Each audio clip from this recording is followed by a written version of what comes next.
901, tudo bem?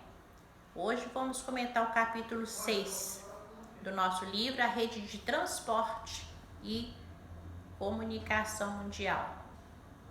Sabemos, que ao longo da história, as formas de transporte apresentaram várias formas. Também sabemos que são fundamentais para o nosso desenvolvimento, sendo que na atualidade ele é bastante diversificado. O primeiro comentário, vamos fazer um pequeno comentário sobre o transporte aquático, que ele pode ser, ele é classificado em fluvial e marítimo.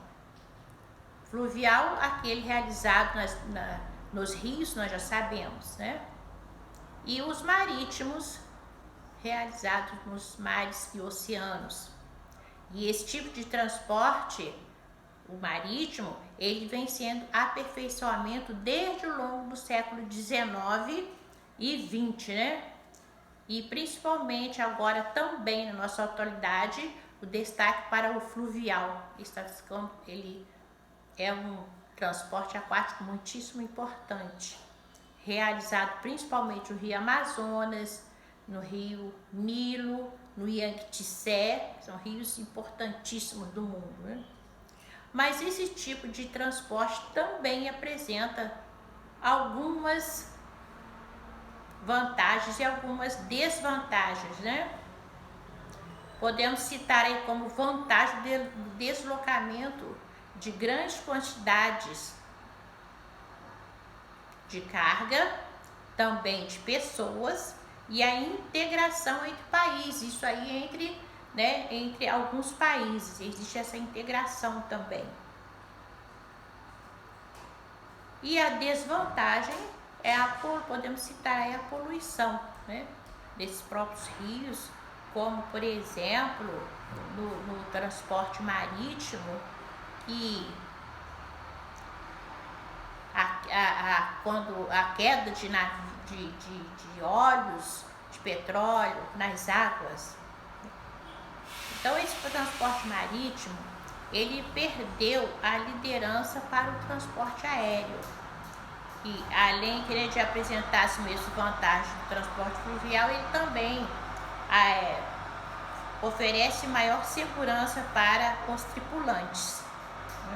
A desvantagem é a velocidade que foi reduzida, de deslocamento dos mares e oceanos, resultando na demora das entregas das mercadorias, também na deteriorização dos produtos, se for o caso.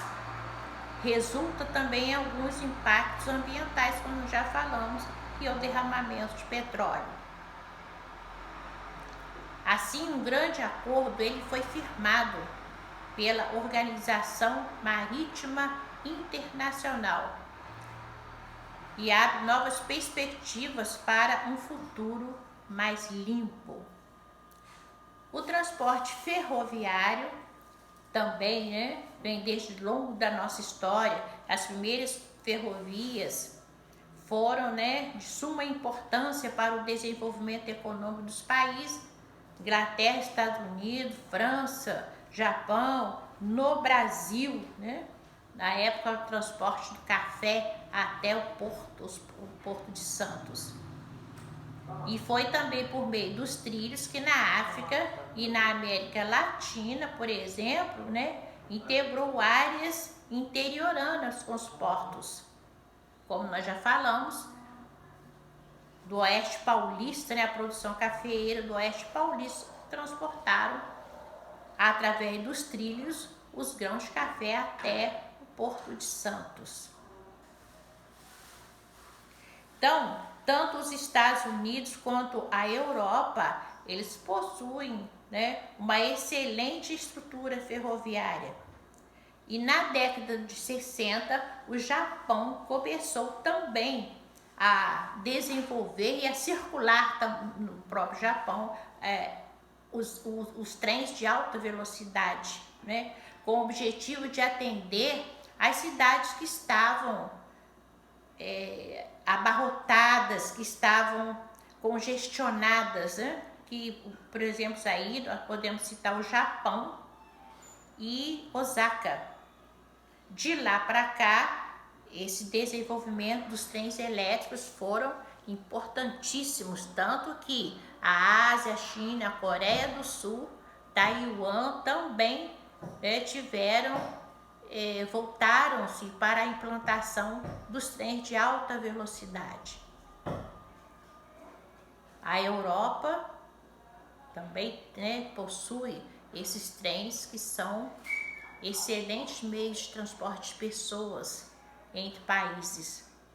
O transporte rodoviário é o mais utilizado em todo o mundo, apesar da infraestrutura, que é o caso, nós podemos citar aqui o caso do Brasil, né?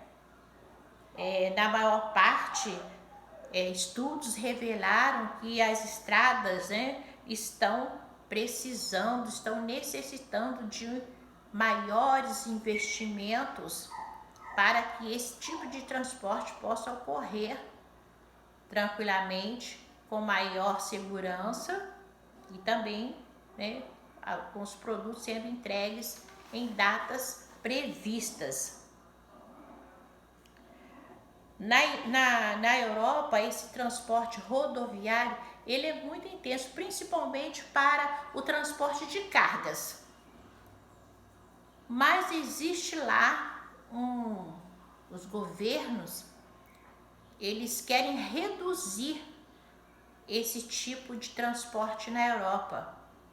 Tanto é que os países europeus, eles firmaram um acordo, eles assinaram um acordo pedindo para que isso não acontecesse, porque o transporte de cargas por meio do transporte rodoviário é importantíssimo para a Europa. O transporte aéreo, nós vimos, é na atualidade o mais rápido, E após a Segunda Guerra Mundial, ele teve sim uma forte dinamização, devido à intensificação das trocas comerciais, principalmente também do turismo. Nesse sentido, esse desenvolvimento, transporte aéreo tornou-se tão viável, tão importante, que a aeronáutica, a usina aeronáutica, ela tem investido muito em modelos modernos que possam transportar mais pessoas e com maior rapidez. Mas com a demanda desse transporte aéreo, surgiram também algumas desvantagens. Aí nós podemos citar como exemplo o cancelamento de viagens, desvios de bagagens, atrasos constantes, déficits também na infraestrutura. Então, mas apesar ele transfigura-se como transporte símbolo da globalização. Além desses, desses transportes já que nós citamos, nós podemos também falar sobre o transporte doaneiro. O que é o transporte doaneiro? É aquele transporte de mercadorias realizada através de dutos, Esses dutos, que transportam gases, óleos, água, também a própria água, produtos químicos. E eles podem ser subterrâneos, podem ser aéreos ou podem também estar na superfície terrestre. O nosso tema hoje é pequenininho, foi mais uma revisão, até a próxima. E as atividades relacionadas que nós temos aí, Vou passar a enviar para vocês pela escola, para que ficamos tudo certinho até a próxima aula.